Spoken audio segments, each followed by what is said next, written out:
Assalamualaikum Assalamualaikum warahmatullahi warahmatullahi wabarakatuh. wabarakatuh. Kami dari kelompok 5 ingin menjelaskan tentang aktivitas PR pada perusahaan Apple. Saya Anissa. Saya Diana Meta. Saya Herdian Akbar.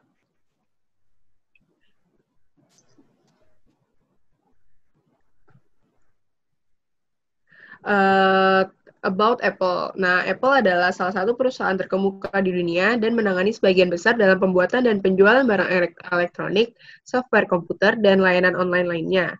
Apple adalah perusahaan global yang berasal dari California, USA, dan para pendiri perusahaannya adalah Steve Jobs yang terkenal di dunia dengan Steve Wozniak dan Ronald Wayne.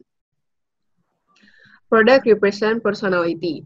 Selama bertahun-tahun, Apple membangun reputasi yang sangat baik dalam hal kualitas, desain, dan ekosistem bisnisnya. Orang yang menggunakan Apple bukan hanya karena butuh produknya, tapi ingin menjadi bagian dari Apple Movement.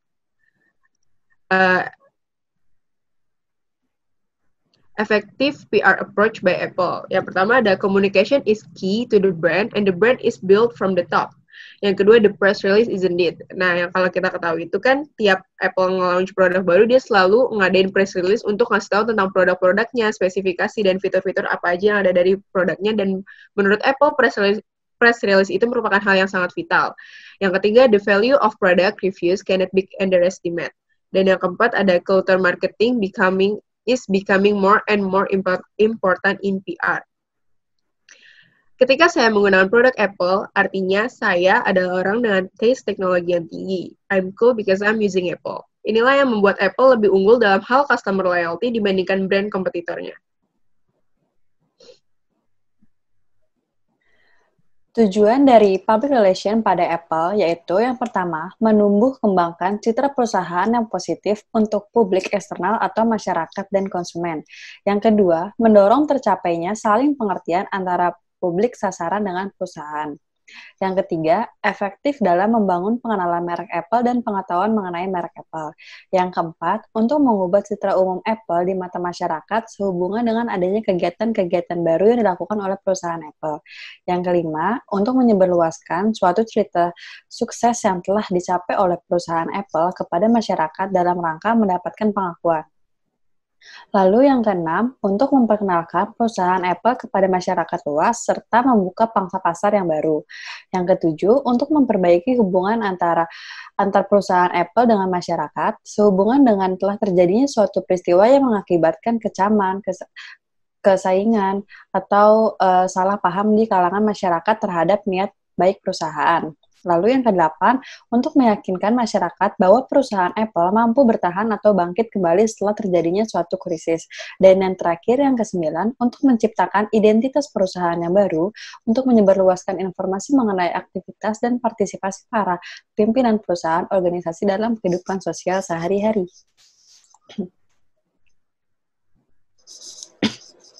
Adapun analisis SWOT yaitu strength, weakness, opportunity, dan threat.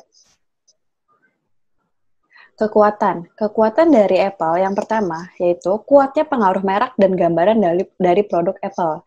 Yang kedua, tingginya margin keuntungan. Yang ketiga, proses inovasi yang efektif. Dan adapun kelemahan dari Apple yang pertama, kegagalan dalam pembaruan software.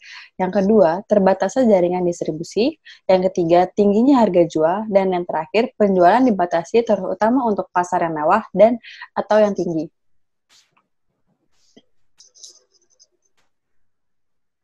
Next. Selanjutnya ada peluang dan ancaman.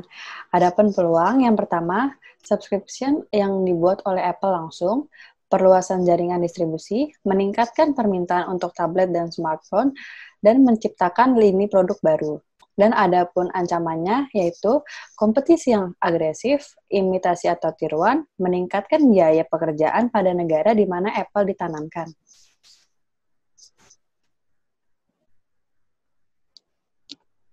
Oke, sekarang kita masuk ke culture brand. Jadi di culture brand ini, kita membeli produk premium bukan hanya karena butuh produknya, tapi karena ada stories di balik brand tersebut yang membuat kita mau invest berapapun. Yang kedua, pentingnya membangun culture brand. Value apa sih yang dimiliki perusahaan, masalah apa yang ingin diselesaikan. Dan yang ketiga itu premium, tapi tetap menyediakan produk untuk kalangan menengah. Jadi, Apple tidak hanya merilis iPhone termasuk dalam flagship seperti iPhone iPhone 11 Pro Max, namun merilis iPhone yang masuk dalam mid-range seperti iPhone Special Edition. Namun, walaupun iPhone Special Edition ini termasuk dalam mid-range, kualitas dan fitur yang diberikan tidak kalah dari iPhone flagship yang sudah ada. Ya, next. Strategi public relation pada perusahaan Apple ini. Yang pertama, fokus pada nilai keunikan dibanding harga. Apple di sini lebih berfokus untuk mengembangkan nilai keunikan produknya daripada menghabiskan waktu untuk menentukan harga suatu produk. Nilai keunikan tersebut yang menjadi kekuatan dibandingkan dengan kompetitor lainnya. Yang kedua, terus melakukan inovasi. Kunci dari semua yang dilakukan Apple adalah inovasi. Inovasi ini yang membuat Apple mampu bertahan dalam kondisi persaingan luar biasa ketat. Yang ketiga, strategi branding dalam pemasaran. Dengan logo serta nama perusahaan yang mudah diingat, Apple menanamkan ide bahwa barang-barang produksinya merupakan teknologi canggih yang mudah digunakan atau bisa dibilang user-friendly. Yang keempat, mendengarkan masukan dari pelanggan. Apple menyadari pentingnya hal itu. Apple menyadari pentingnya bagaimana pelanggan mengekspresikan diri dengan mengarahkan pengembangan produk sesuai dengan keinginan pelanggan. Sehingga perusahaan ini berhasil meraih keuntungan dengan membuat sejarah dalam peluncuran produknya. Kelima, bangun sebuah pengalaman. Apple benar-benar menerapkan sebuah pengalaman yang dibangun untuk para pelanggannya. Pengalaman merupakan senjata ampuh jika ingin produk Anda unggul di antara produk-produk yang lain. Karena saat ada satu pengguna yang mengalami pengalaman baik dengan produk Anda, maka ia akan menyebarkannya dengan sukarela dan menjadi marketing gratis untuk Anda. Next.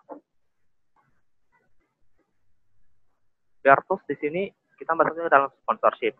Yang pertama itu, Apple pernah mensponsori acara Met Gala dan Costume Institute pada tahun 2016 dan juga jadi sponsor pada The Brit Awards pada tahun 2018. Yang kedua itu ada advertising, di mana advertisingnya ini mereka menggunakan papan iklan besar yang memperlihatkan sebuah hasil potret pemandangan dari iPhone. Next.